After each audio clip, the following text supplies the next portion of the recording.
Yeah, Martha, good afternoon. First responders are still digging through the rubble and debris looking for survivors. First responders also tell us that one woman was killed and 20 civilians wounded in this ballistic missile strike. I'm going to step out of the frame here so that you can see just the amount of damage that one single missile can cause. Once again, the United States and Israel have carried out a illegal war of aggression. I don't care where you stand on this issue. You can be as anti-Iranian as you want to be. It's an illegal war of aggression. International law does matter to everybody except Donald Trump, and there's no legal justification. Neither Israel nor the United States actually have tried to articulate a cognizable claim under international law. This is just pure, naked aggression. Premised on a lie, by the way. Israel calls it a preemptive attack, and yet there was ongoing negotiations, just like last time. Iran had put a significant offer on the table, the same offer they were preparing last time. So anybody who thinks this is about nuclear program, Iran's nuclear program, it's not. This is about Israel's ambition for a greater Israeli project, and the roadblock that was preventing it was Iran, the Islamic Republic, which has created an axis of resistance inclusive of Hezbollah, Ansarallah, Hamas, and Israel has determined that the only way that it can resolve these regional problems is by eliminating the regime. And now they have a compliant government in the United States that's willing to, again, sacrifice everything we claim to stand for as Americans, a nation founded on the principles of law, the rule of law, international law. Remind all the warmongering cheerleaders out there that the United Nations Charter is still considered to be a lawful legal document that's in place. The United States hasn't withdrawn from it. And if you're an American, you do understand that the Charter, since it was signed by a president and ratified by the Senate, is the supreme law of the land. That's what the Constitution says. So we have violated our own Constitution in carrying out this attack. I just want to set it straight up because in conflicts, sometimes there's a gray zone. We don't know who's right or who's wrong. There's no doubt here. There's good guys, there's bad guys. And the United States is on the bad guy team because we're the ones that are waging what was called the greatest war crime of all time, war of aggression. There was no reason for this war. There was no imminent threat for this war. There was no justification for this. This is a surprise attack, although I don't think it took the Iranians by surprise. We're seeing a lot of reports now. I think the first wave was 50 cruise missiles fired into Tehran by Israel. I think Israel took responsibility for Tehran. I said this. It's the most easily predictable war plan one has ever seen. Israel will take decapitation. The United States will do suppression and trying to prevent ballistic missiles from launching against Israel. We're seeing a lot of imagery out of Tehran. What we're not seeing is what's going on in the missile launch areas where I assume the United States is flooding the zone with our own missiles, our own aircraft to try and blunt Iran's ability to send, massive amounts of missiles Israel's way. This is part of the deal. This is a war of regime change, straight up regime change. And Israel has acknowledged this. The United States has acknowledged this. Whether or not it succeeds, again, people need to understand this. This is one of the biggest gambles of Donald Trump's political career. He's going to lose this war. The chairman of Joint Chiefs of Staff tried to warn him.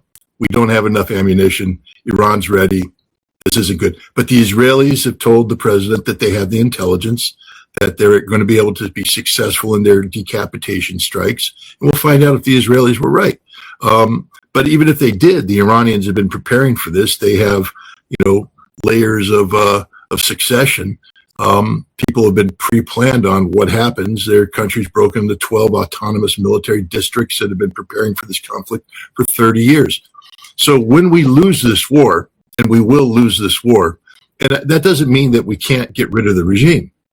We will lose this war because this will have devastating consequences. It's not going to be a quick war. There's going to be huge economic consequences for this war. And this pretty much guarantees that Donald Trump will lose the midterm election. This is what's at stake here. This isn't about what's going on inside Iran. This is about domestic American politics with an American president so desperate because of how bad things are going that he has to carry out an illegal war of aggression in some Hail Mary effort to save his failing presidency. Now, we heard early on that the Iranian president was targeted, the supreme leader was targeted. We just got an update now. They are both alive, according to Iranian sources. Trump said this will be an extensive war. So everyone talked about whether it will be a limited strike or an extensive war. Hezbollah said they will not join as long as it's a limited strike or limited operation. But Trump did say himself in the first statement, we'll play a bit of it in a bit as well. It's been extensive, and a U.S. official also said that Iranian response is expected to be pretty significant as well. I can't remember the exact word. So my question to you is, do you expect the targeting of the supreme leader and the president? And number two is, how do you expect Iran to respond this time around compared to the 12-day war? Well, this was the most easily predicted thing. A decapitation strike means decapitation. So, of course, you go after the supreme leader, the president. They went after the judiciary. They went after the IRGC. They went after by some accounts, they went after the conventional military as well, going after the Minister of Defense and the Chief of Staff, etc. So this is a straight up decapitation strike, and that's what seems to be going on. Again, there are some people who speak of, as if they have some inside knowledge, 4 waves of attacks. I don't know, but I do know that again, I having done this kind of targeting for large-scale wars, the intelligence is perishable. People need to understand that, especially if you're going after leadership targets. During the Gulf War, we tried to kill Saddam Hussein on a number of occasions. Me too. I actually planned a number of attacks against Saddam Hussein. But it's you're collecting intelligence data that is perishable and is not necessarily 100%. And you have to act very quickly on this. So here we have a situation where they're trying to do this decapitation. It'd be interesting to know, how old this intelligence was. What was the information cutoff date for this for each of these targets? Because the Iranians have been preparing for this. They know this was going to happen. When you have when you have an idiot like Scott Ritter out there, saying you're going to have decapitation strike.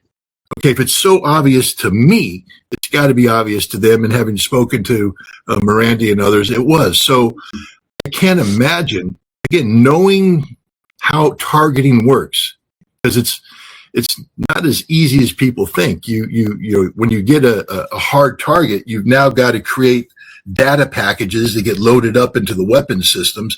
And if they're cruise missiles or anything, you got to have an overlay of air defense that you're dodging around, all updated. This takes time. So it's not like it's not a computer game where click, point, they're dead. It takes a while to develop these targets. And if the Iranians were smart, and I tend to believe they are smart, they have counterintelligence people who have done math, and they're telling their boss, we got to move you every hour and 15 minutes. Because I'm just throwing out a number there. That's the reaction time for targeting. And if they're doing that, we will never get them unless we have human sources on the ground who are communicating back.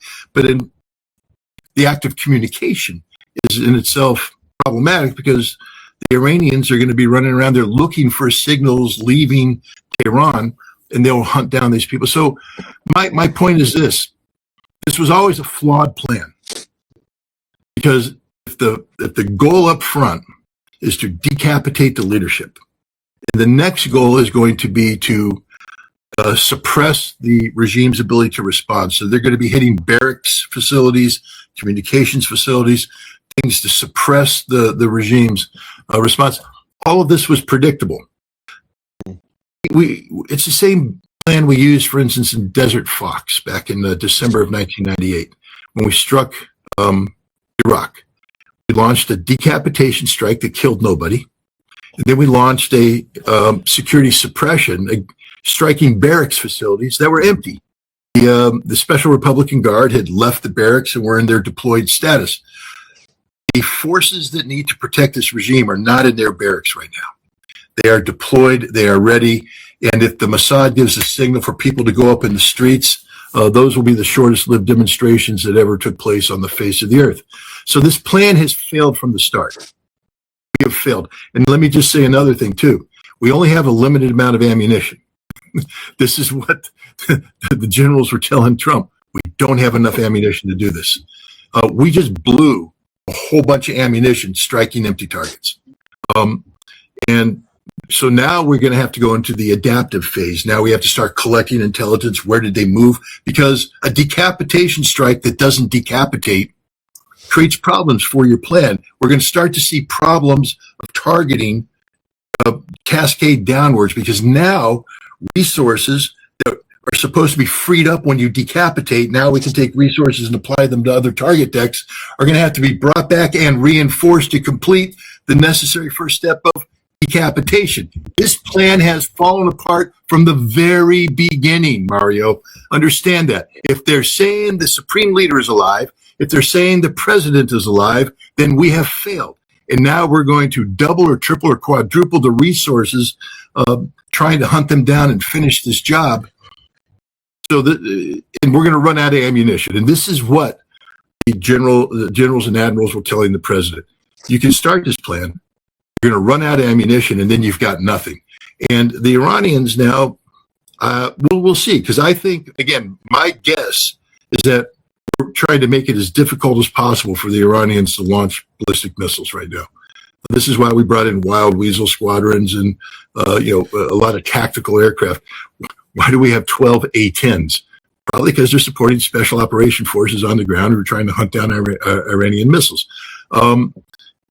So we may not see the massive launches of Iranian missiles right now because they may be suppressed. We'll see. I don't know. What's going to happen is eventually we're going to run out of resources. Yeah, Israel has a similar concern as well. The air defense ammunition as well is relatively limited in Israel. You said this operation will fail. If the goal is regime change, and I would agree with you that it is regime change, how can they achieve it? Is the US going to try to incite protests like we saw a few months ago? Or could we see special ops on the ground in Iran try and help with the overthrow? Well, first of all, we have to be careful about the role played by special operations forces. They're good, but they're not perfect. This we'll go off the game plan that appeared to be in play in late December, early January, where Scott Bessent brags at the World Economic Forum about triggering a economic crisis, collapse of the real, dollar shortage, etc. But that was triggering a crisis in peacetime. I just think people need to understand what happened here. Iran's at war right now. So it really doesn't matter what the exchange rate of the real is, because the economy isn't normal. Nothing's normal right now. So, already we have a disjointed plan, because the original plan was to have an economic crisis that created legitimate protests in the street. And then the Mossad, and we saw this, the protest began December 28th. On December 30th, the Mossad comes out with their Farsi language social media and says, "We are with you on the ground." And after that, all the other Western controlled, opposition entities start coming out, and we see the peaceful demonstrations transition into violent demonstrations. Deliberate, targeted violence by these cells designed to promote an Iranian reaction from the security forces that would then be captured by these various entities inside Iran and broadcast out to be echoed by an entire chamber of useful idiots who start saying tens of thousands of dead, 20,000 dead, 30,000, all made up. 3,000 dead. Many of them were security forces. A lot of them were killed by the Mossad and other guys just to create violence.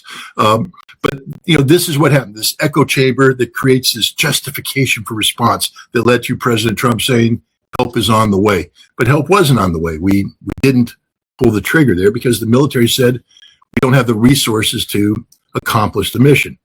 So we had to hit pause. Then we had to flow in air defense. Then we had to flow in military capability. And now we are supposed to have enough pieces on the ground. But you can't restart what we started back in December and January. We tried. You saw there were universities around the country. You saw demonstrators coming out there, bringing up their monarchist flags and all this kind of stuff. You're not going to get that. So the regime change is supposed to be predicated upon popular uprising.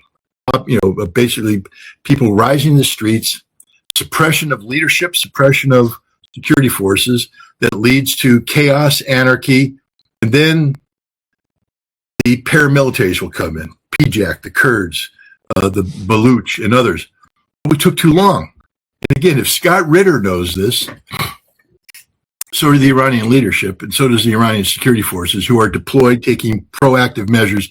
So all the things that had to happen to achieve regime change, economic crisis, popular uprising, suppression, decapitation, other forces coming in, they're all out of whack. It's just not going to work.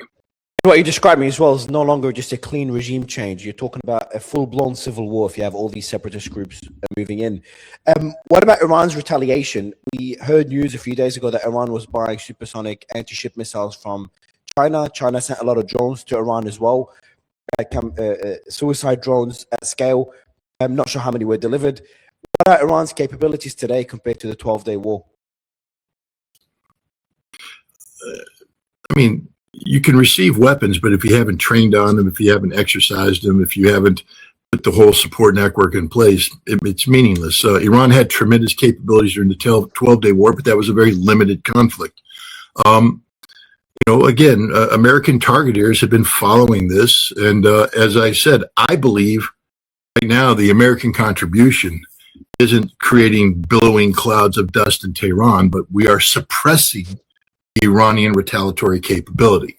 I believe as we speak, American aircraft are bombing missile sites to prevent missiles from being launched against aircraft carriers, seizing control of Iranian airspace over missile operating areas so that if the Iranians bring the missiles out, we bomb them and we kill them.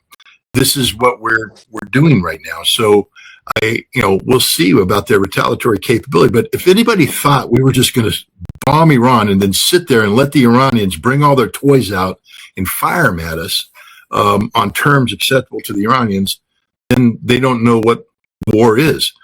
This is an operation operating on a different scope and scale, and the United States is bringing in a level of firepower that has never been seen before in terms of its concentration and its lethality.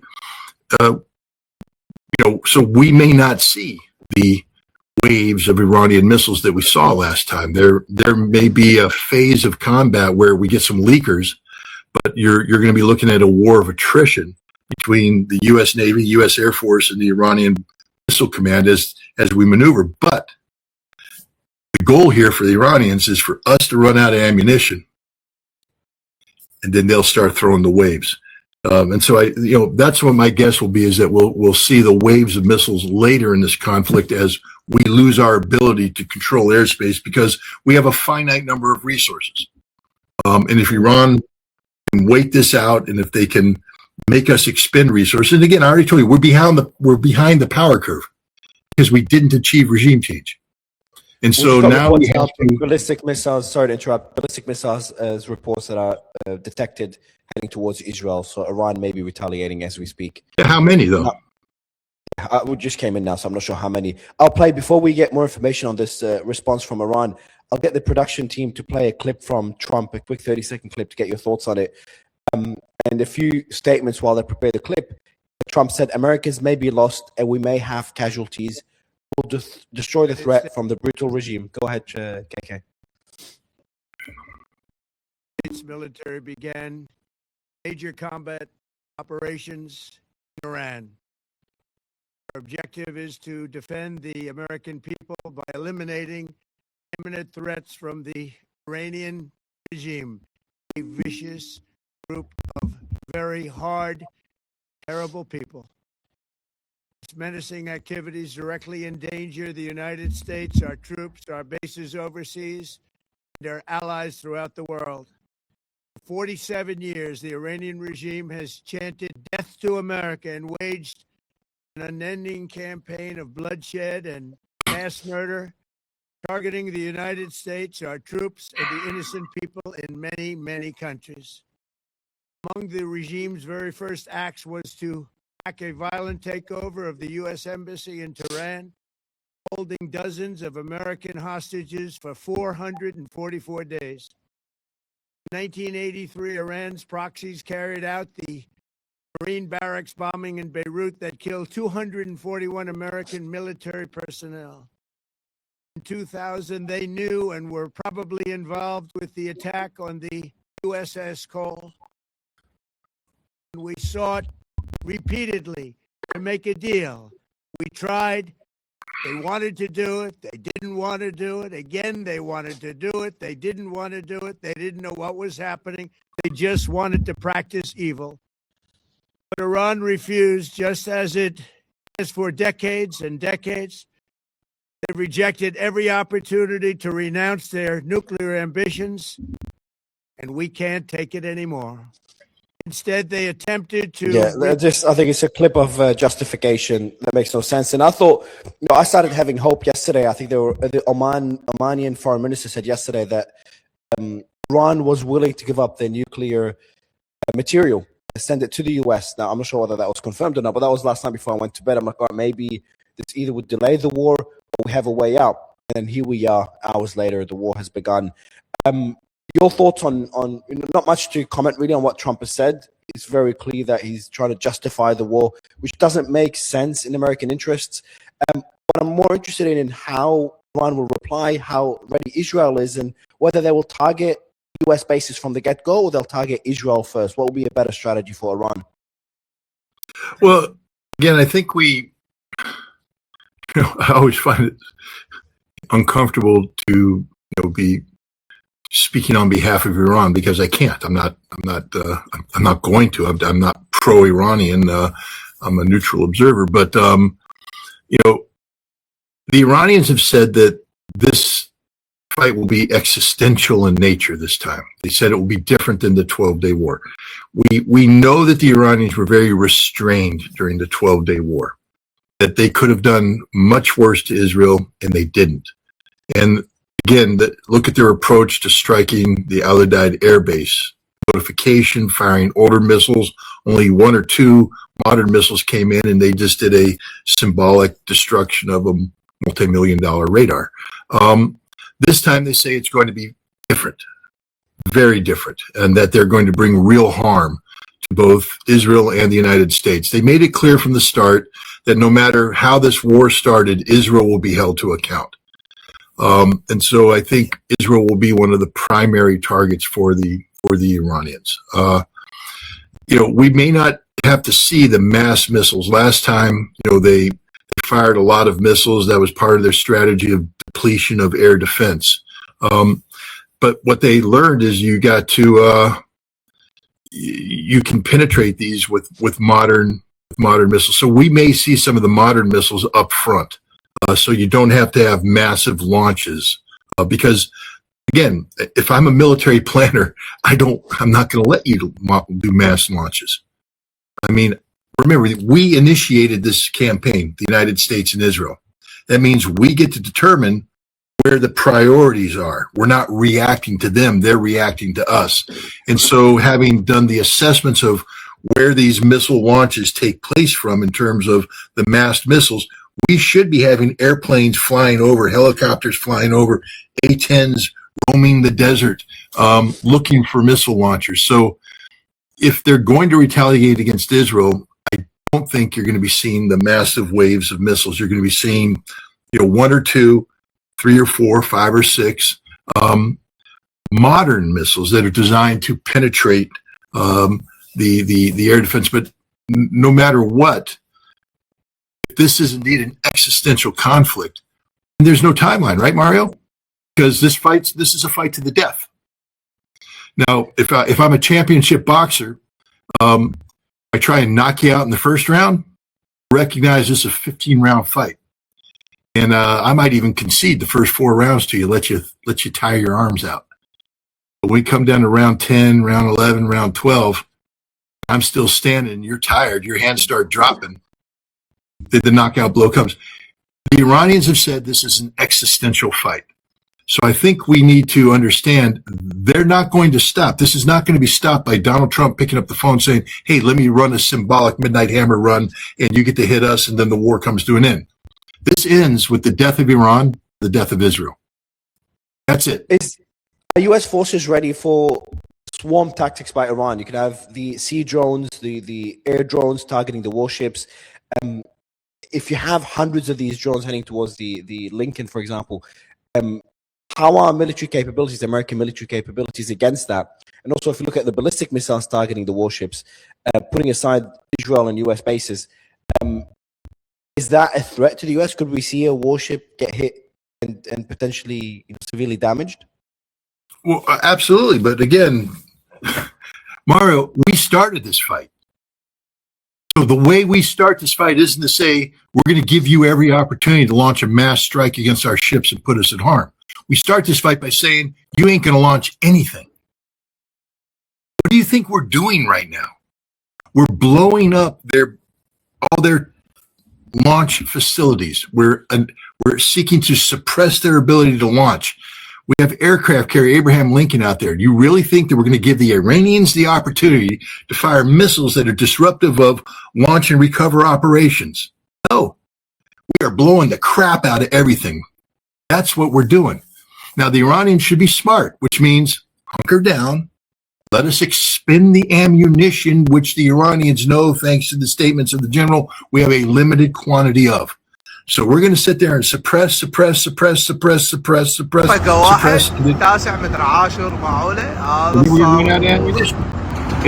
they'll start threatening our.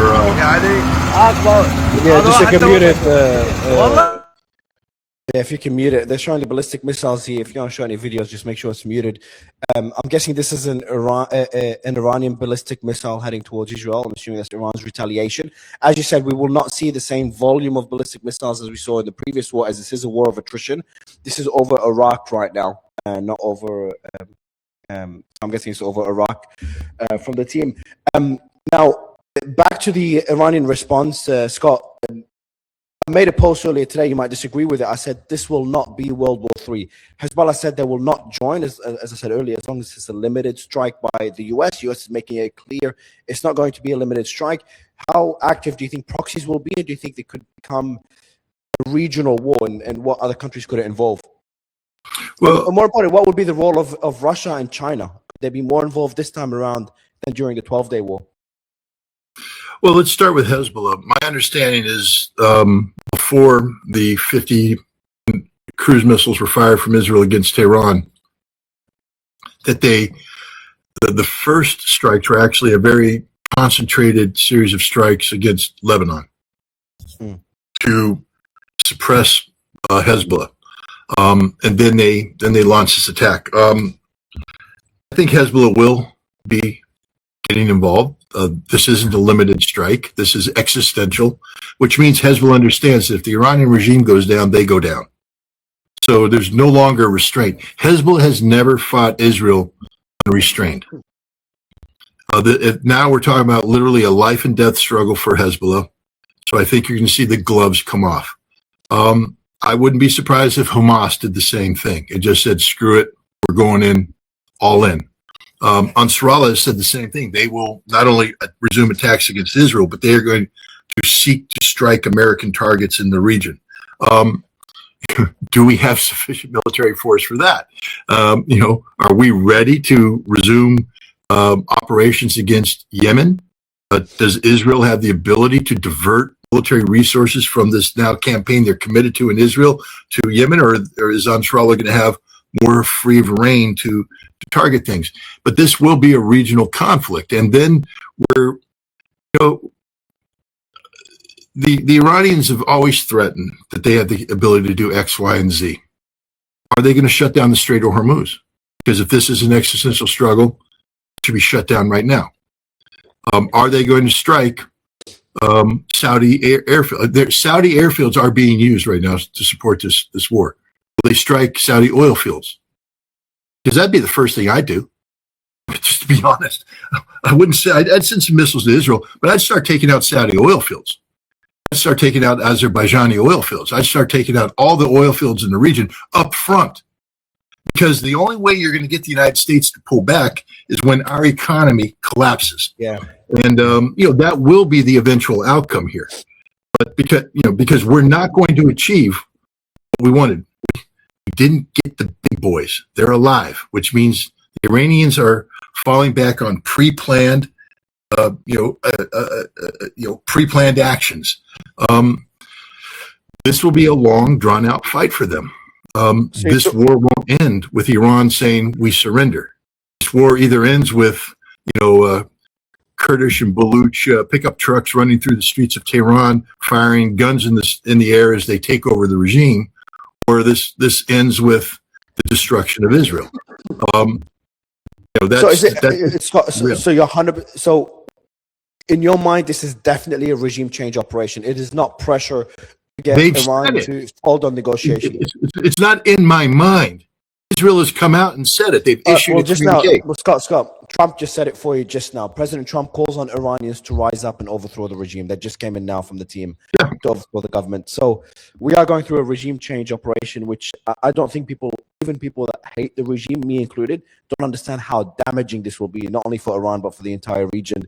That's why Gulf nations didn't want to see this war. That's why other U.S. allies didn't want to see this war. And you talked about an escalation ladder.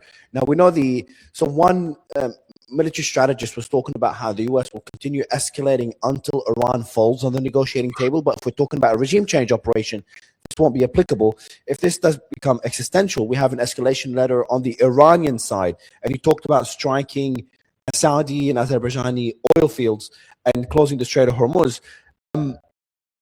That would be probably the most damaging thing Iran could do to the American economy to work in their advantage. So what would be the strategy on the Iranian side? Is it just slowing it as much as possible? And what would it take for them to start escalating? Is it being able to strike the supreme leader? And also, if they do strike the supreme leader, if they do get him, what happens to Iranian leadership? They continue functioning without the supreme leader and the president. And this is strikes in Israel, by the way. These are strikes in Israel, by the way, now, Scott. They started landing. The team just sent me a message now. Yeah. Welcome to war. I don't really give a damn. We're going to see a lot more of this. This is going to become commonplace, and you kick the hornet's nest, you're going to get stung. We know that they tried to kill the supreme leader because his residence has been destroyed. It was one of the first struck. We know they tried to kill the Iranian president because his presidential palace has been destroyed. And the defense minister. Defense minister has been tried to be. They may have gotten him. We don't know. Sure. There's reports. I mean, we remember the 12-day war killed everybody until it turned out they really didn't kill everybody. A lot of them were alive. But the Iranian supreme leader has said, "I'm a dead man. I accept this. And when you kill me, we will get a new supreme leader." See, people don't understand that this Iranian regime is a constitutional government. It's not a simplistic dictatorship the way it's sold in the West. It's a very complex, democratically based government. The Assembly of Experts is one of these panels in Iran that's responsible for monitoring the work of the supreme leader. People think he's a supreme leader. He can do anything he wants. That's not true. He's the supreme leader who has to carry out his actions in accordance with the Constitution and in accordance with Islamic jurisprudence. And if the supreme leader ever loses the ability to function in that regard, he can be removed by the Assembly of Experts, which is democratically elected by the Iranian people, by the way. But they're also responsible for having a list of people to replace the supreme leader instantly. So they know if the supreme leader is killed or incapacitated, they know automatically who they're going to pick, and it goes on and on and on. So there will be no decapitation until the regime falls. There's no such thing as decapitating and watching it run around like a chicken with the head's cut off. The same thing with the president. Iran has a constitution. Now, I know many people in the West don't want to respect that, and they denigrate the Iranian people. They don't call it them. It's the most functionally effective democracy in the Middle East, other than maybe Israel. It's a genuine democracy. Pardon? Lebanon as well. You put that as a pretty good democracy. I don't know. Lebanon's got some issues. You can't be a real democracy if your government is already dictated how many percentage is going to be Christian, Sunni, and Shia. So you've already imprinted some sort of controls over it. But the Iranians are a functioning democracy, and the West, we need to understand, because what that means is that this country that's been around for 47 years, as the president has said, it functions based upon the rule of law. It functions based upon, it's not on the whim of individuals. It's a system that has been around for a long time, and this system is sustainable. The Iranians have been preparing for an American war of existential proportions since Dick Cheney first threatened it back in 2005. That's when the Iranians woke up and said, we need to divide our country into 12 autonomous military districts, each one capable of sustaining the fight on its own in case they lose contact with Tehran. That's what we have today. So there will be no regime change. This was predictable. I mean, anybody who knows anything about Iran knows that this was the case. So you can't change the regime. Then how's this going to end? If there's not going to be a regime change, and that's the goal of the US and Israel, what's the end result? Well, from the Iranian perspective, the end result will be that Tel Aviv will look like Gaza. By the way, just talking about regime change, Netanyahu said the same thing. Our joint action will create the conditions for the brave Iranian people to take their destiny into their own hands. And I said from the beginning, it's if this is a strategy to pressure Iran to fold on the negotiating table, to concede, then it may succeed. If this is a regime change operation, this is likely going to end up in a complete bloodbath. Let's look at regime change. Let's look at this. All the demonstrations that took place in December paled in size to the pro-government demonstrations. That's always been the case. We've never had an opposition demonstration get out in the streets and everybody go, "Oh my God, that's the biggest thing we've ever seen." There is a significant number of people who are opposed to the regime, but the vast majority of the Iranian people support the Iranian regime. And that's why this call for the people of Iran to rise up is stupidity personified. It means the people making that call have fallen victim to their own propaganda. We're going to find out just how much the people of Iran are willing to sacrifice to defend the Islamic Republic of Iran. There is zero, zilch, no support in Iran for the return of the monarchy. So this wet dream of having, Reza Pahlavi come back in and take his father's position. And all these minority groups, the Kurds, the Lar, the Azeri, they don't have the ability to launch a decapitation strike on their own. This is a fantasy that's premised on the people rising up, leadership being decapitated, security forces being suppressed, and the people taking control. You hear it. That's what their words are. It's not going to happen. Even if it happens, I don't think people understand that. Let's say it does happen. They achieve their objective.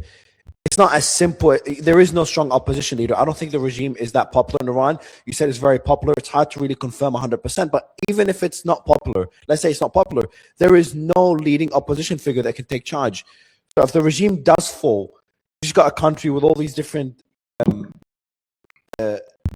groups that are trying to separate from Iran, and that's what leads to a civil war. Now we do have sirens in Bahrain. By the way, sorry, Scott, we do have sirens right now. Initial reports of sirens at the U.S. base in Bahrain. So could we see already retaliation against U.S. bases? That'd be the end of the Fifth Fleet headquarters. So yay, hark. I mean, look, Mario, this is going to happen all day long as, we're going to start to see the Iranians retaliate. And as I said, we're in a campaign mode now. This is not going to be a 3 to 5 day war. Right now people are talking about 4 days of intensive strike. And then what? Iran is 4 times bigger than Iraq. And launched, I participated in a major conflict that had a strategic air campaign component against Iraq back in 1991. I also then went back into Iraq for 7 years as a weapons inspector, and the first couple years was basically doing battle damage assessment, visiting destroyed facilities, seeing what we had accomplished. I'm here to tell you right now, you don't accomplish as much as you think. One thing I was told by a senior Iraqi official is, you guys are really good at blowing up empty buildings, and we're really good at pouring concrete. But you didn't get the critical material, the critical machine tools, etc. Iran's been preparing for this attack. Their leadership has been taken to alternative sites. When I visited Iran back in 2005, I had a Revolutionary Guard minder. We were having conversations, and he said, why don't you go to this square in Tehran at this time and then just come back and tell me what you saw? And I went and I looked, came back, and I saw some North Koreans. He said, why do you think they're here? He said, who do you think dug the tunnels for Hezbollah in Lebanon? The same people that dug the tunnels in the mountains north of Seoul, Korea, where all the North Korean artillery pieces are sequestered. They've been digging nonstop since 2005. Mashhad has an underground city where the government can relocate. Outside of Tehran, underground. They've been going underground. The Iranians are underground right now. We don't have the capacity to beat these people. If you're going to do a decapitation strike, you don't spend an entire month talking about how you're going to do a decapitation strike. One of the biggest mistakes that was made wasn't pulling the trigger in January. We would have had better success had we pulled the trigger in January, but we stopped. January 17th. And what day is it today? February 28th. So we've given them well over a month, almost a month and a half, for the Iranians to go into war mode. And I just don't think people respect the Iranians enough and understand what they've been preparing for. This decapitation strike didn't decapitate. And again, I just want to reemphasize this point, because people who don't know war shouldn't be engaged in discussions of war. This war is predicated. You have sequences of things that are supposed to happen. And as they happen, you have resources. We have a finite amount of resources. So we have squadrons that have certain capabilities. We have submarines with certain capabilities. And we take these capabilities and we apply them to a target set. And then as we suppress that target set, we can reallocate these resources onto the next phase. But what happens is, if you fail to achieve the results you want, those resources don't get reallocated, they get reinforced.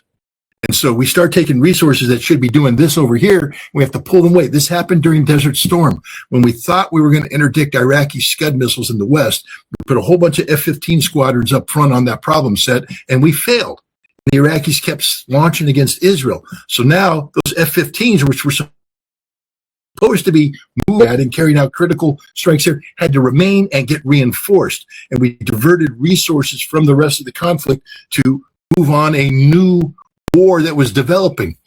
This is what's happening right now. Just telling you, I can tell you what's happening in CENTCOM right now. Guys are calling up going, we didn't achieve phase one results. You go, well, we got to reinforce. Where are we going to get those? We're going to have to degrade our planned attack on this and have to bring those resources here. And now the intelligence, because this is all.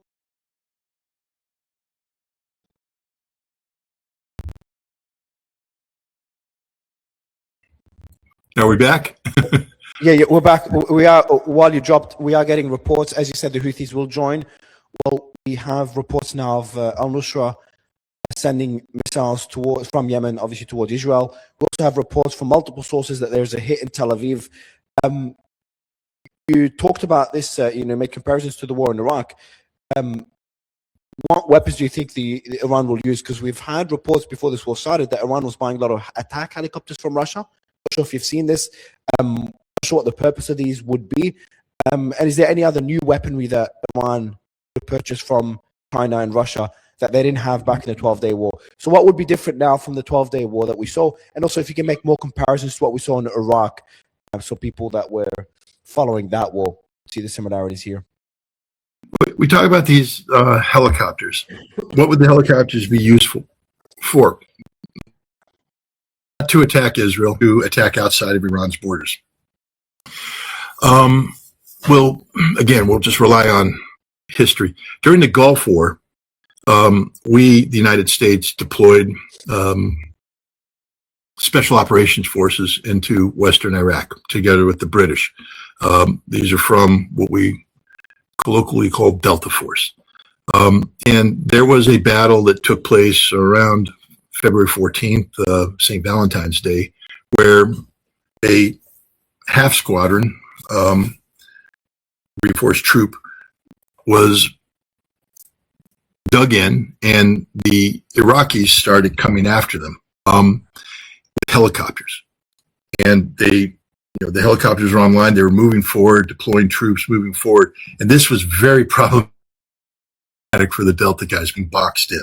And so they had to start maneuvering out of this. And then 15s came in, and there's a famous case where the guy dropped a 2,000-pound bomb, and it hit one of the Iraqi helicopters and blew it up. And then that broke the Iraqi helicopter assault, and they had to disperse and run for their lives, and the Delta guys were able to escape.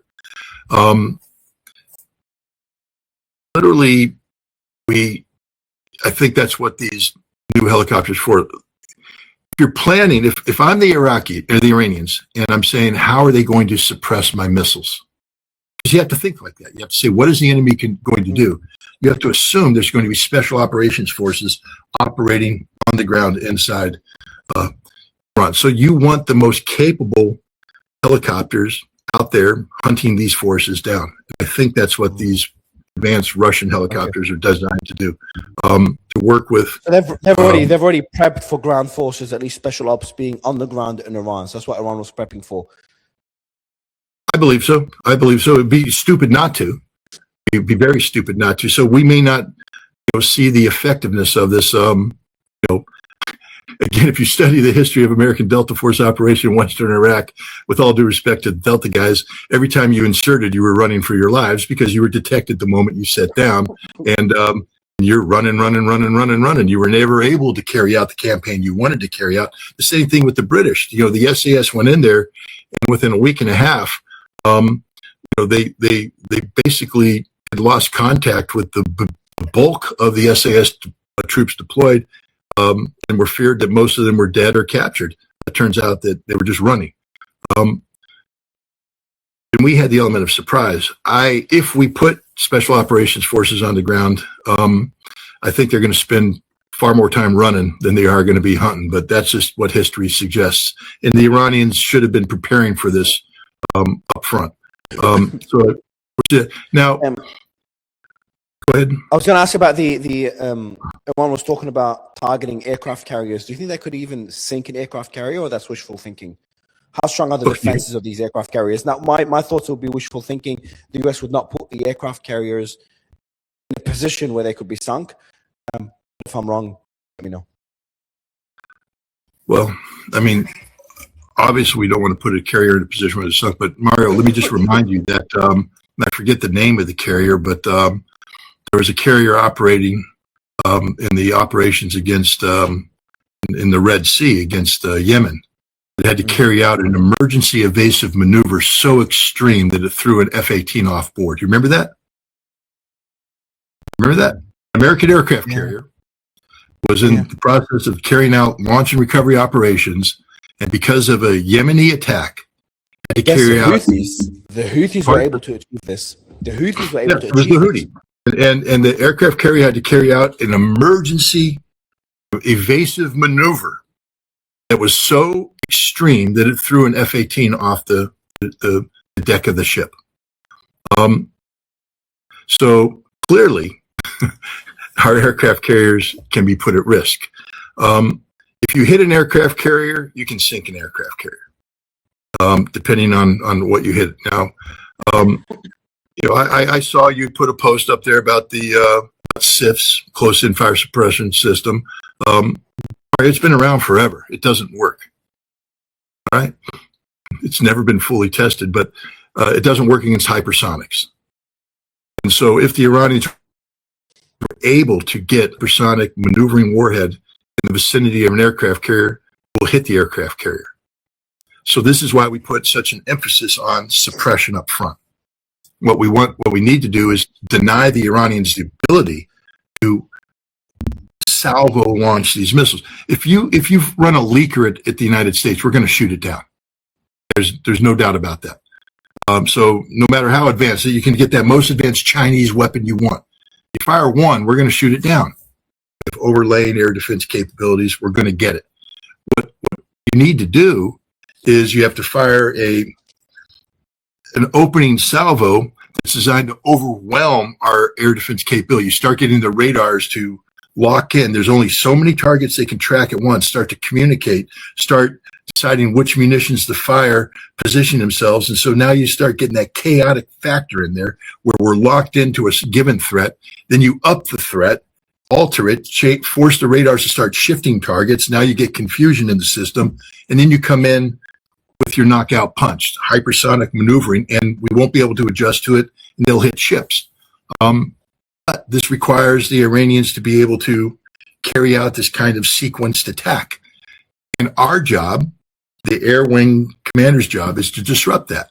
We're not going to let them be able to carry out these sequenced attacks. The problem is we're going to run out of ammunition. That's the problem. That's the fatal flaw in this entire plan, because there will come a point where the aircraft we start sending over won't have bombs to drop. When that happens, the Iranians come out of the hunker down position they're in, and they begin the sequenced attacks. And that's where we run. I don't think we're going to lose a carrier up front. But when this war drags on and on and on, and we start running out of ammunition, say in about a week and a half, that's where the window of vulnerability comes in. And, that's what I believe the generals were telling the president, that we can, if we have unlimited ammunition, we can win this war. We were talking about American ammunition being depleted a year ago now, Scott, with the Ukraine war and all the support there. And now we're talking about a new massive war with Iran. While you're speaking as well, the Houthis announced they will begin attacks on ships in the Red Sea. Is there certain, it sounds like a silly question now, but is there certain red lines? In every war, there's like, if you do this, we do that. So is there anything specific that if the US crosses that line, we might see Iran strike Gulf nations by the UAE, Saudi, oil fields beyond military bases, beyond US military bases? So I feel like there's an escalation ladder on the Iranian side where we strike Israel, the Houthis attack ships in the Red Sea, we start striking US bases. We might start striking Gulf interests in the region, including oil fields. And then the last, line that Iran could cross, the biggest escalation that they could achieve is trying to close the Strait of Hormuz, which would cripple their economy, but also cripple the global economy. So is there a certain tit for tat that we could see in this war? Again, I just have to go with what the Iranians said, that this isn't going to be a sequential escalation. This is an existential fight. It began now. All the statements coming from the Ministry of Defense is, it's on. The game is on. And so therefore now the Iranians will operate on their timetable. They have a plan. That's what no plan survives initial contact with the enemy. Our plan has already failed. We didn't achieve regime change. So now, and then the other thing because the decapitation strike did not achieve, it did not eliminate the targets that were targeted. Right. So the 12-day war was a lot faster. We would get names within the first few hours. We were getting names of people that were hit, and most of them were killed. In this case, Iran seems to be a lot more prepared. So the decapitation strike did not succeed like we saw in the 12-day war, and that will slow whatever plan the US and Israel have. Well, because if again, I'm just reading into the president's statements and the statements by Mossad that have come out. Regime change is predicated upon the ability of the Iranian people to rise up and remove the regime from power. One of the ways that we wanted to facilitate that is to eliminate the authority of the regime by killing the leadership, and then suppressing the security forces that would respond. Do we see in Tehran right now, are you seeing 1 million people out in the streets waving the banner of the monarchy saying Khomeini must die, Khomeini must go? Yeah. Could we see a rally around the flag? Could we see the complete opposite? Remember the 12-day war, everyone thought would see a regime change, then people on the streets. And even people that did not like the regime rallied behind the regime against 100%. So we can see the opposite of what we saw in January. We're going to see the entire Iranian nation rally behind the nation of Iran, which is defined by the Islamic Republic. This regime change fantasy has failed and will fail. And so now the Iranians are going to wage the war they need to wage. They didn't start this. I just want people to understand that too. They didn't start this. They were working actively to find, as you said, they were putting solutions on the table that would have resolved this nuclear issue altogether. But this was never about the nuclear program. This was never about anything other than regime change. And so now that Israel and the United States have thrown away any pretense and have committed to a regime change operation, this is an existential war of survival for Iran. So there's no reason for them to do anything other than defeat the entities that are arrayed against them. The United States will be the easiest one to defeat, just so people understand it, because the Iranians don't have to defeat the United States militarily, just politically. This is the president just committed political suicide. It's over. Exactly. 47. It's over. Finished. Goodbye. Des vidania. Adios. Whatever. The longer this lasts, and the more U.S. casualties, that's how Iran would win. But not even with U.S. casualties. A failure to accomplish the task. We could have this war go on and not lose a single soldier and still lose, because this is a regime change operation. And when it's exposed that we can't change the regime, that we have failed. I mean, Pete Hegseth and his muscle, go bench press another 315 pounds, Pete. That isn't going to help you target Iran more effectively. This is a failure of the Americans. Who knows? I mean, we may wake up and find out that they actually killed everybody. Then we change the thing. But right now, it doesn't appear that they have. Plus, the Iranians have a plan. The United States loses by not winning. The question now is, what about Israel? Because Iran has rightly said that Israel is the root of all evil here. And so Israel has to be punished from the Iranian perspective. So I don't think this is going to be about escalation here, escalation there, escalation here. I think the Iranians are going to have a campaign plan that is going to lead to the physical destruction of Israel. That's their objective. And now that Israel has initiated this fight, there's nothing to stop the Iranians. This isn't going to be, we're going to cross one red line at a time. The red line has been crossed. Israel crossed the red line. So now Iran is in its existential war of survival, which requires them to outlast the United States, leading to the political collapse, the collapse of will. This president's going to be running.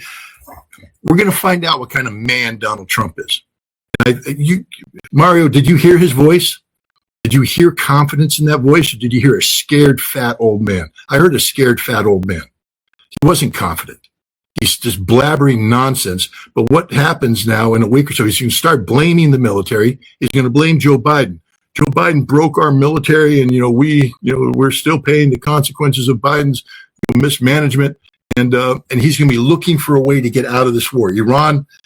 You asked before what the role of China and Russia will be. China and Russia have different objectives than Iran. China and Russia are not looking for the physical destruction of Israel. What China and Russia are looking for is political and economic stability. And key to this is the survival of Iran as the Islamic Republic. So China and Russia are going to be playing very big diplomatic games. Their job is to get the United States to end this war, and their job is to get to Iran to agree to terms of conflict resolution. And so you're going to be seeing them do that. All the people that think that Russia and China are going to jump in with 2 feet to start fighting for the Iranians, that just isn't going to happen. What Russia and China are doing, because Russia and China aren't looking for the existential conflict with the United States.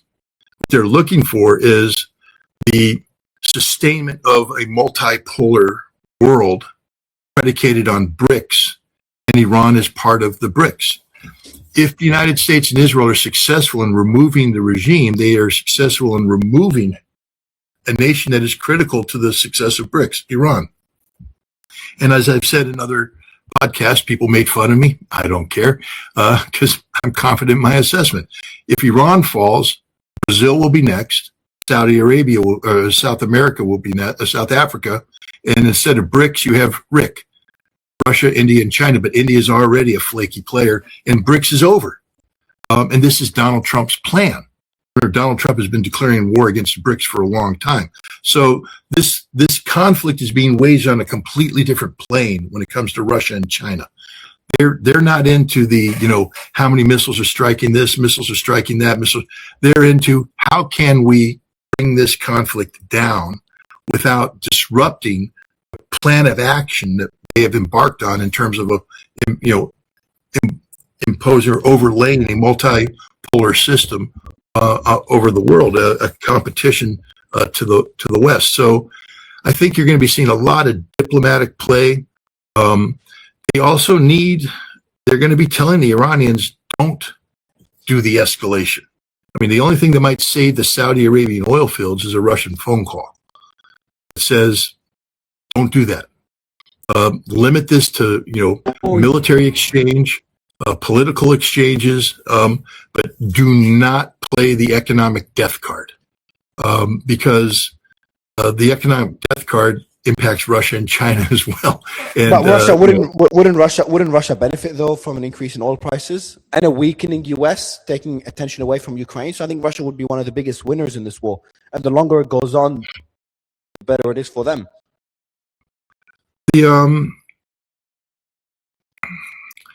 How important is Iran for them strategically versus weakening the US? Which one's more important to them? They don't care about weakening the US. Russia's not in the business of weakening the US. It's never been in the business of weakening the US. That's a fabricated fantasy of neocons in the United States. But even now with the Ukraine war, though, maybe not before the Ukraine war, but with the Ukraine war, they're not in the business of weakening the United States. That's not their strategy. The Ukraine war is about protecting the Russian-speaking population of Ukraine. End of story. Never been about the European fantasy of Russian expansion, Imperial Russia. It's been about protecting the Russian-speaking population of Ukraine from the predations of the Western Ukrainian neo-Nazi nationalists. That's all the war is about. We turned it into something else. But Russia would be willing to turn that switch off at any time if they achieve their objectives of protecting the Russian-speaking population. This isn't about a war between Russia and the United States, weakening the United States. We made it a war about weakening Russia. Russia didn't make it a war about weakening us. But it is, where we are right now is that the main hurdle to a peace deal is the territory. And for That's not true. That's just not true. The main hurdle to a ceasefire is territory. Russia has never once deviated from its core objectives. This is about NATO. There cannot be NATO in Ukraine at all. There can't be European forces in Ukraine at all. And now we have another thing. People tend to forget that Russia said we will never allow NATO-aligned long-range strike missiles to be based on Ukrainian soil that can strike inside Russia. And yet now we have a British-made Flamingo missile being launched against Vodkinsk and other strategic plants. So this becomes more complicated. This is so much more that the territory issue was just about creating the conditions for a ceasefire after which the conflict termination things could be dissolved. But Russia has never deviated from its core requirement of an absolutely neutral, non-aligned Ukraine. That's what this war is all about. The NSA base, as we're speaking in Bahrain, just got struck, according to a few sources, by at least one Iranian ballistic missile. Imagine that, but where's the THAAD? Where's the THAAD? Where's the Arrow 3? Where's the Arrow 4? Where's David's sling? Where's all that? What we're seeing right now is this is what I told you. The leakers, the Iranians don't need massed attacks. They have missiles right now that individually can defeat everything we've put up there. There is no missile defense shield over Israel right now. There is no functioning missile defense shield over Israel. It's designed to guard against the mass attack of old drones and old missiles. But the Iranians didn't deploy them during the 12-day war. They have a large stockpile of very advanced missiles, which they began to unveil at the end of the 12-day war. This is what brought Netanyahu to his knees, because Netanyahu woke up one morning when they just hit 3 of our most top secret sensitive facilities. How the hell did they know about these to begin with? And then they hit them with deadly accuracy. We can't stop them. We have to have this war end now. So Iran is opening with the way they finished the 12-day war.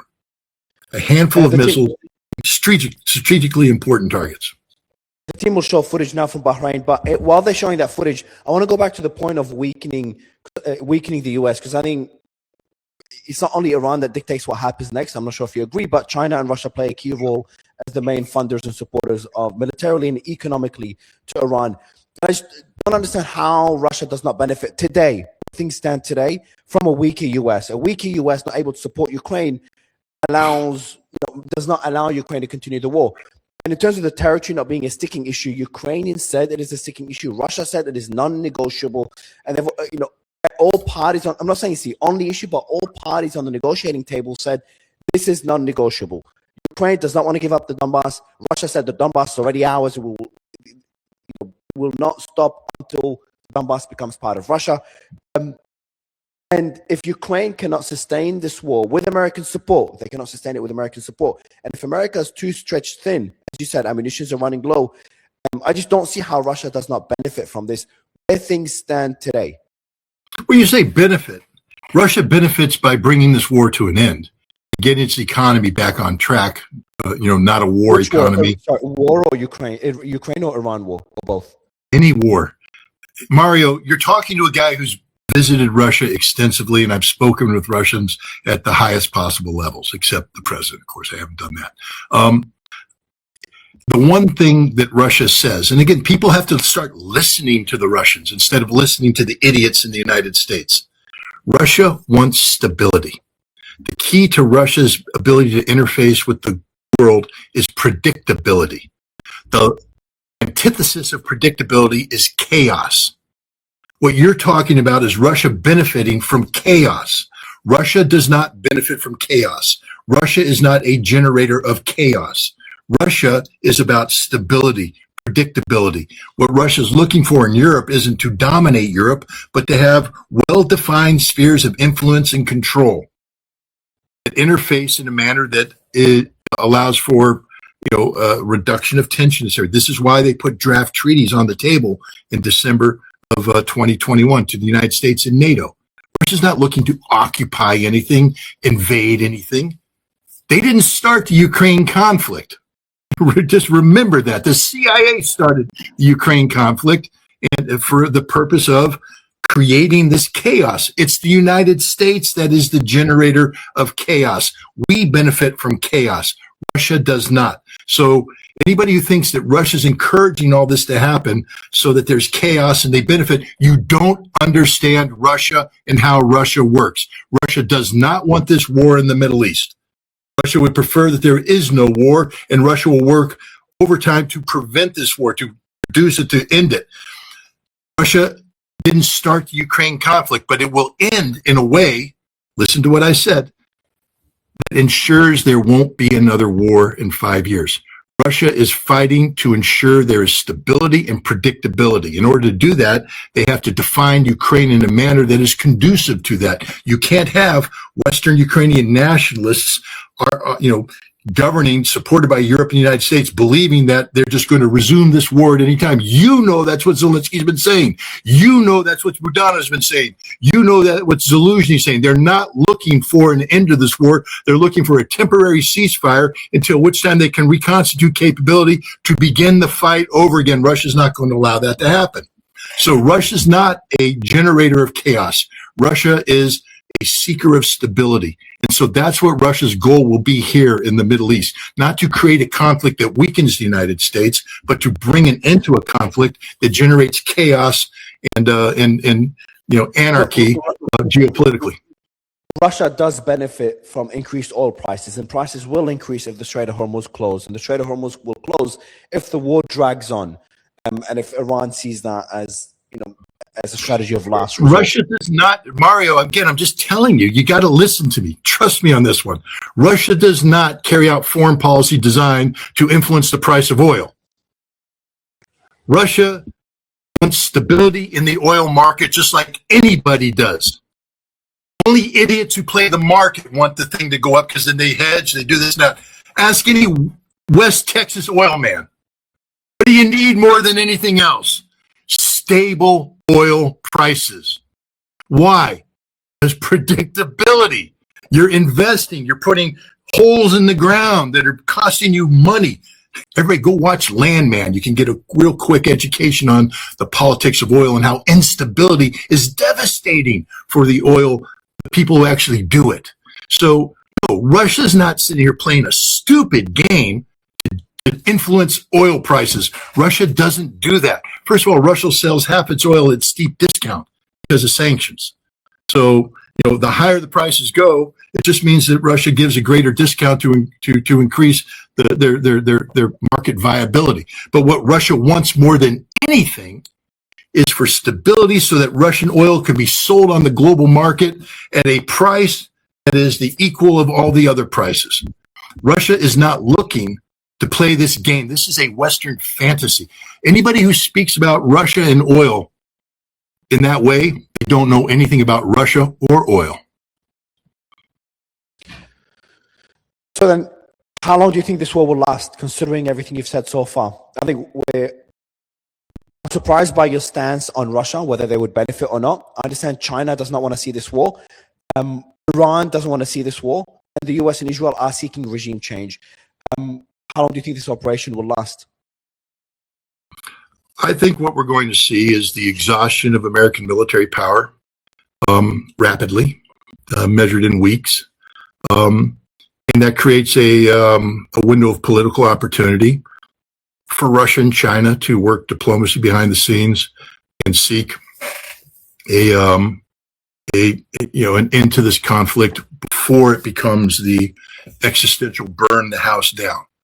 They don't want Saudi Arabian oil field struck, Azeri oil field struck, Iranian oil field struck. They want to keep the energy component out of it because both Iran and Russia benefit from energy stability. Well, they went all out. Iran just said the U.S. air base at Al-Dhafra, in the Emirates, has been struck by Iranian ballistic missiles. Just came in now. I'm in the UAE, so this is in the UAE where I am now. So they've immediately. I expected it to go through, as I said, escalation ladder, strike Israel before striking U.S. bases, but they've gone after U.S. bases from the get-go.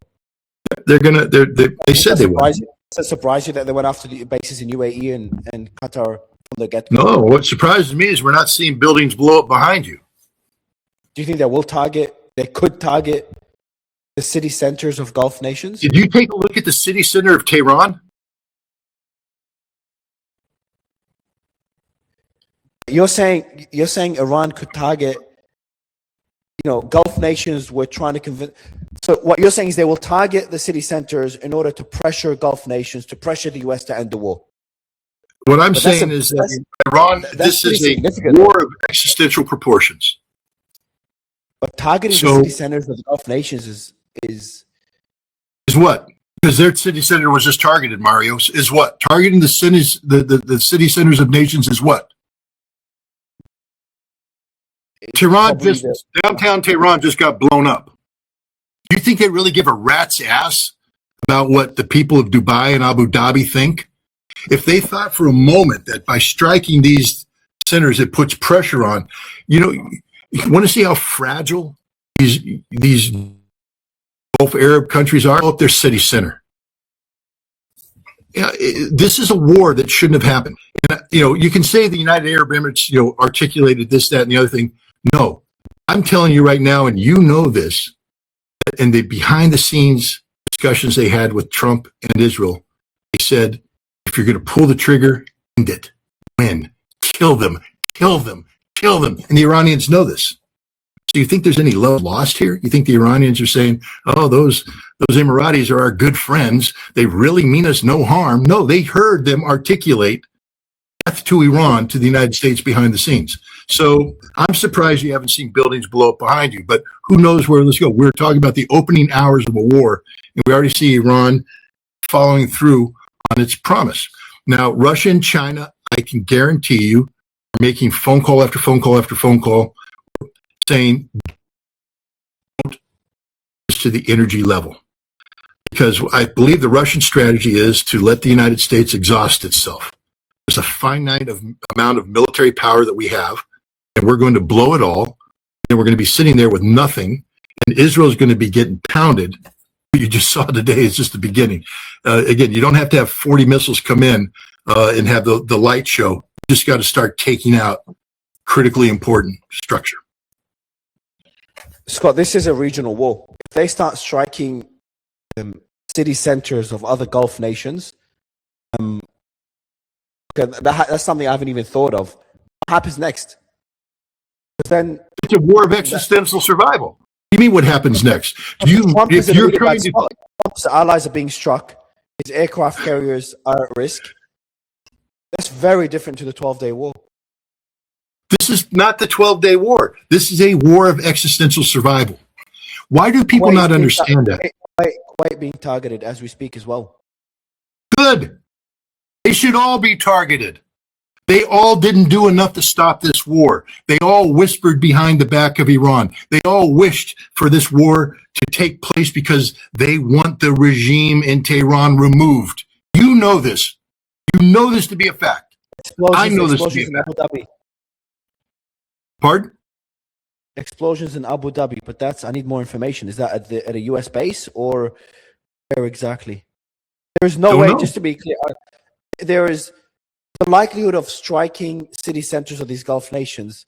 I'm not asking for personal reasons. I want to evacuate live on stream.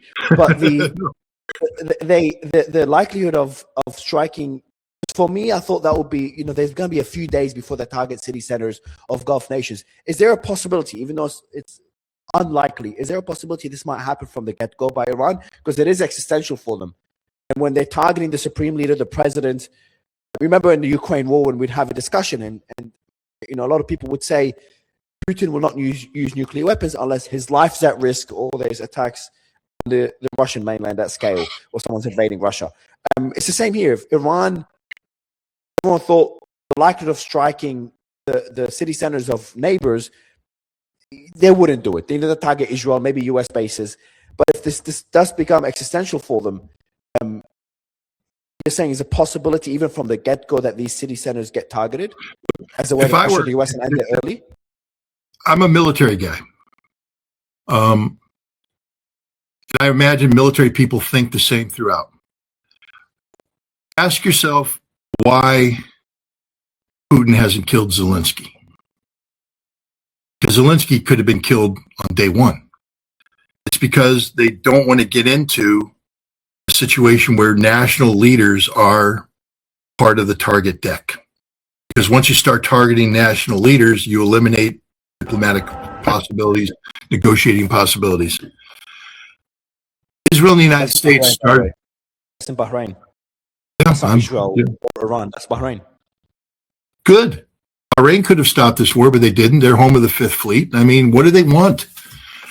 This war started by the United States and Israel trying to kill the supreme leader. Do people understand who the supreme leader is? In the West, we revile him. Oh, he's Ali Khamenei. He's this and that. He's the most important religious figure in Iran and the second most important religious figure in the entire Islamic Shia world. And we tried to kill him this morning. Does that not resonate in the thick skulls of people?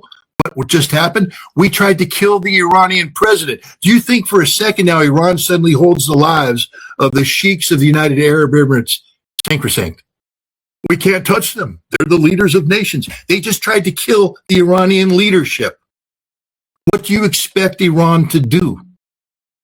The nations, and Iran has said this, the nations that facilitate the strike against Iran will pay a price. So I'm not here to tell you how the Iranians are going to target and who they're going to target. I'm here to tell you that all bets are off. This is a war of existential survival. what's Trump's off ramp? If they do target city centers of these Gulf nations and the US is in a tricky position, the decapitation strike or the regime change operation early on to get people on the streets does not work. Trump get out of this, or he's stuck now till the end? Well, the end will be when we run out of ammunition. The off ramp is to save American lives, because there comes a point again in a boxing match. You can go in there, and as long as you got your hands up, you're viable. But when your arms get tired, they've been hitting you in the side. Your arms are tired, and your hands start to drop. You're going to get knocked out. So Russia and China are going to be sitting there watching the American hands right about here, and they're going to tell Trump, end it. We'll find a way to get this thing over, but you got to back out now. You got to end, and it's not going to end in an American victory. It'll end in an American defeat, but it won't be a defeat measured by American caskets. One of my team members just now told me he heard an explosion in the UAE in Abu Dhabi. Just came in now, one of our news team members who's based in Abu Dhabi. So it's confirmed. Welcome to cause and effect consequences. I didn't expect it to escalate that quickly. I thought it would be. I even had the naive thought that it could have been limited on the Israeli and US side as well. Limited strike during negotiations. We're in full-blown war, and Gulf nations are being targeted as well. Yeah, because they're parties to the conflict. I mean, that's why don't people understand it? The Gulf Arab states have gotten away for far too long to sit there and play the duplicitous game. Reports of Iranian missiles targeting the USS Lincoln aircraft carrier. Everything's being targeted. There's no escalation ladder whatsoever. Everything's being targeted. Welcome to war. Can you explain to us the USS Lincoln's defense capabilities? The Armada's it'll be a layered defense capability. I mean, the Aegis missile defense shield is linked into a satellite architecture up there, and so we have satellites that look for evidence of missile launch. And I'm not going to get into the details. IR or other signals, and then once you get evidence of a launch and direction, then you have layers of defense that are out there searching for them.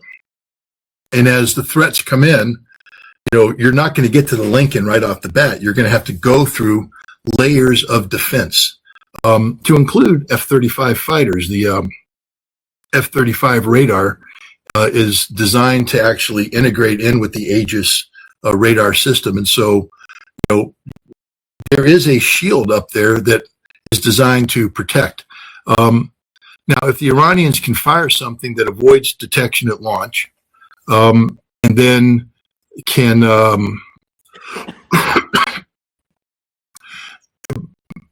have performance characteristics that are not within the parameter norms of Aegis, in theory, they can penetrate this air defense and strike the Abraham Lincoln. We'll see what happens. I don't know the technical capabilities of the Iranian systems. I would personally believe that the Abraham Lincoln won't be struck unless you can overwhelm the screen. The United States Navy has been preparing for this kind of fight for a long time. The Aegis system was designed to actually defend against mass Soviet cruise missile, air-launched cruise missile attacks, and so it's been upgraded and tinkered with and all that. So we'll see. I mean, again, I just wish it had never gotten to this. The last thing I want to see is an American aircraft carrier hit. I can't believe we're even talking about it. I knew we expected war. I didn't expect it to escalate this quickly. But the Iranians said so. I mean, they said it. The Iranians say, but they do say a lot of things, and they don't always deliver on them. I think all sides say a lot of things, so you just don't know what's a bluff, a negotiating bluff to deter the US from striking Iran, versus what they actually mean. And it seems what they're saying right now, they mean. They're responding very differently to the 12-day war. Remember, in the 12-day war, we expected a barrage of missiles against Israel. That's what we saw. And a calculated, pre-planned attack at the US base in Qatar after informing the US. So more of a symbolic strike. What we're seeing right now is just strikes all across the board. And the Houthis joining. The only thing left that hasn't joined is Hezbollah. I think that's the last. But remember, Hezbollah got the crap pounded out of it this morning. So Exactly, Hezbollah is going to have to recover from that, readjust. But again, as Israeli resources, remember, war is about resources. A significant number of Israeli resources were used to suppress Hezbollah. Those resources now are going to be diverted elsewhere. And if Hezbollah is able to recover, which I believe they will, you're going to see a Hezbollah.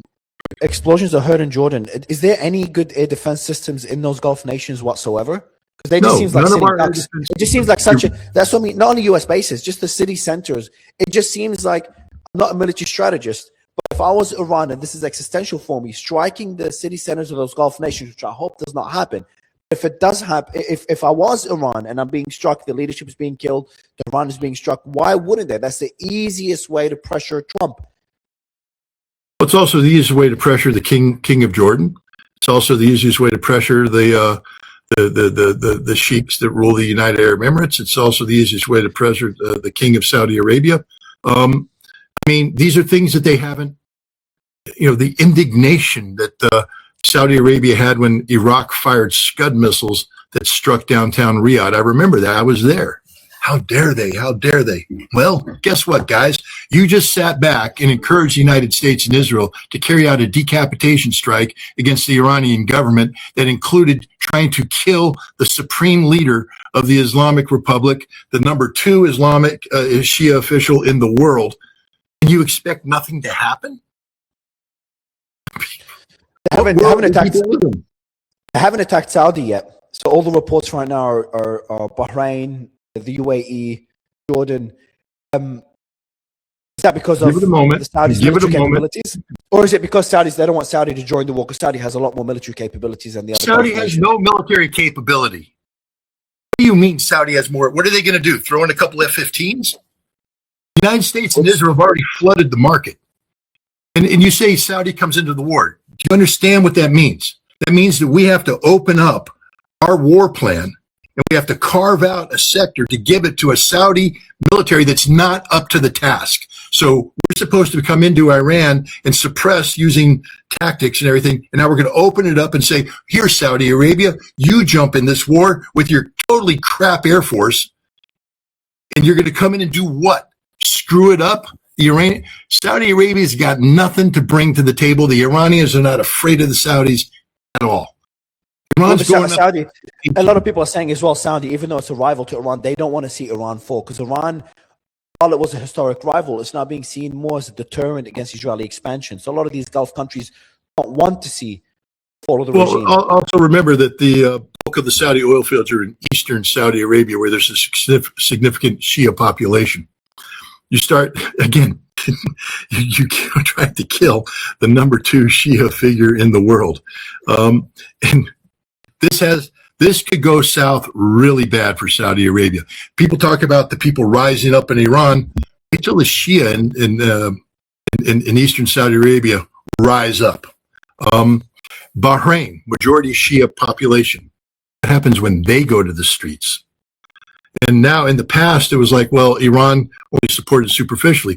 What if Iran turns the table and launches a decapitation strike against Bahrain, and then a suppression strike? And now the majority Shia population rises up and beheads all of the Sunni bastards who have been ruling them and says, we are now part of the Islamic. I mean, this thing could go bad all over.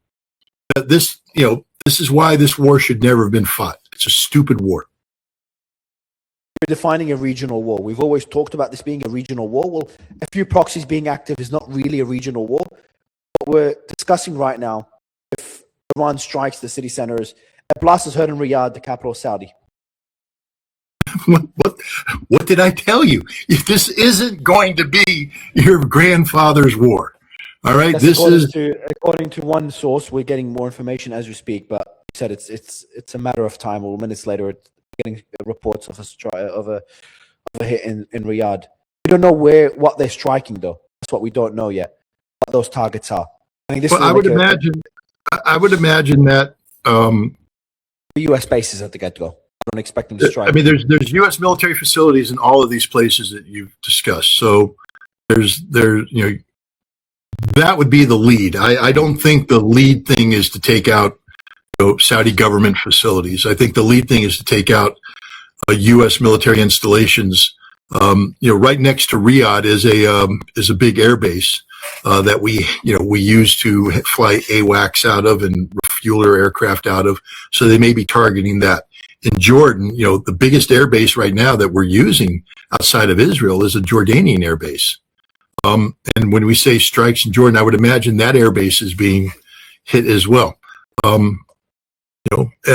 again, if you don't try to kill the supreme leader and not believe that there's going to be consequences for that action. Wow. Talking about a regional war, Scott, what is Turkey's role in all this? Again, Erdogan is a strategic player, and he needs stability. Again, only amateurs sit back and talk about chaos. Real leaders want stability. And Erdogan is a neighbor of Iran. Erdogan and Turkey and Iran have significant economic interaction. All the people are sitting there going, PJAC, we can't wait for the Kurds to rise up. You know who doesn't want the Kurds to rise up in Iran? Turkey. They have their own Kurdish problem. So Turkey's not dying for this to happen. Will they sit idle though? Is there a stage where enough is enough? So we've got started from October 7th is the war in Gaza. And that expanded to Lebanon. That expanded to Yemen. You got Syria struck, the decapitation of the Syrian military after Assad's fall. Now we're seeing, obviously, Qatar was struck with the Hamas delegation. Now we're seeing a full-blown war with Iran, which, I remember our early discussions, I'm like, even before the 12-day war, we all said that this is the red line that hopefully we will never cross. Before that, the red line was Hezbollah. We'll cross all lines. Is there a stage where Arab nations will come together and say, this cannot continue? This is becoming a threat to all of us, not Iran, Israel's aggression against all those countries? Or is their mindset somewhere completely different? Or do they stand with Israel and they want to see the fall of the Iranian regime? And I'm unfairly putting all Arab countries together because I know the Gulf nations and Turkey, they all have different interests, even within Qatar, Saudi, UAE, they all have different interests when it comes to Iran and regional powers and Israel. Well, I think you've hit the nail on the head here. I think that the major Gulf Arab countries made a strategic decision that the path forward that is best for them, stability-wise, because again, stability is the key, especially if you're an oil-producing country. These guys don't want chaos. They want stability. Nobody's going to invest in a country at war. You invest in, especially in the oil business, you're looking, 20, 30, 40 years downstream. You want those years to be years of stability, not chaos, not war. So I think that they've made a strategic decision that as long as the United States is not willing to make peace with Iran, the only solution that brings long-term stability is regime change in Iran. So I think they're gambling on the Abrams Accords, on the bringing down the Iranian regime, and that will create the opportunity for Israel and the Gulf Arab states to enter into this grand economic union and all this stuff. So I think they've made that bet. Turkey, you brought up Turkey. Maybe it's time to introduce the concept of the Zangezur corridor to people. Scott, what are you talking about? Well, it's the corridor that connects Nakhchivan with the mainstream Azerbaijan territory. There's an Armenian-controlled territory there that borders the Iranian border. What Turkey has been talking about, and J.D. Vance was just there. Again, you asked Turkey. J.D. Vance was just in the region, meeting with Armenia and Azerbaijan to talk about the Zangezur corridor. Why would he do that? J.D. Vance knows we were going to attack Iran. J.D. Vance knows that. So he's out doing diplomacy to do what? To create the conditions conducive for the sustainment of this corridor. Iran is against this corridor. This corridor is disruptive to the north-south connectivity that Russia and Iran are looking for, the St. Petersburg to Chabahar rail line, et cetera. It's also disruptive to China's, a new Silk Road. Remember, there's a rail line that just opened up from Western China into Tehran.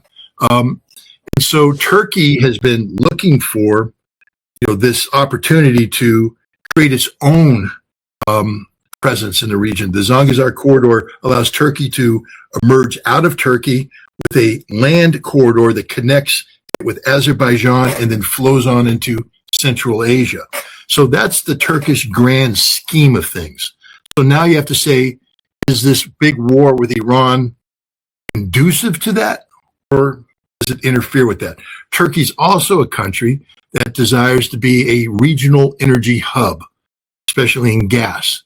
And a lot of that, of course, is dependent upon Turk Stream and Turkmen oil or gas flowing in through Russia and former Soviet territories into Turkey and then on into Europe. But Turkey has also gambled on the big oil fields or gas fields off of Israel, able to capture that gas and have it go through Turkey as well. So Turkey's not looking for a decisive break in relations with Israel. Erdogan is playing a very, very delicate game right now. So I think what Turkey's going to do is sit back and monitor the situation and reinforce actions that are the beneficial. But again, I just come down to the basic fundamentals here. Turkey's not looking to sow chaos and anarchy in this region. Turkey's looking to inject stability. And this war does not promote stability. It's the antithesis of that. So I think Turkey will be looking for the end of this, a way to end this conflict sooner rather than later. And I think you'll be seeing Turkey working in concert with Russia and China to bring an end to this conflict. And by the way, we're seeing smoke come out of rising from the Al Afra air base in the UAE. I'm not sure if we know, if the producer can check, is the US using those bases in the UAE and Qatar and Saudi? Because as far as I understand, F-22s were sent to Israel and they're using the jets from Israel and from the aircraft carriers, because those countries did not allow their bases to be used in this war. But you don't have to. The thing is, they were used by the United States. And as we speak, there's certain communications capabilities and intelligence collection capabilities that are still intact. It's still part of the system. So even though you took away an airplane, you haven't eliminated the fact that it's a U.S. military presence on the soil of United Arab Emirates. One more question on Turkey. We've seen tensions with Israel. I know it's a very delicate position that it's in. If we look at what's happening right now and the escalation to the other Gulf nations, striking U.S. bases in those nations, just to be clear, as far as we know so far, new launches have been detected. So obviously this is going to continue going on. What would you say is the worst case and the best case scenario here? The best case is this ends relatively soon with some sort of deal. This goal was not regime change, even though they're talking about regime change, and the whole goal was to pressure Iran to reach some sort of deal that is beneficial, that Trump can call it a win, and he can still call himself the peace president, which that ship has almost sailed, versus the worst case scenario. How much could this escalate? Could it drag other countries? To what extent? Because I think we're at a position now where talking about worst case scenarios seems to be the more logical way of looking at things based on the last few years. And this footage is Bahrain, by the way. We're playing right now. This is insane. These are Gulf nations we're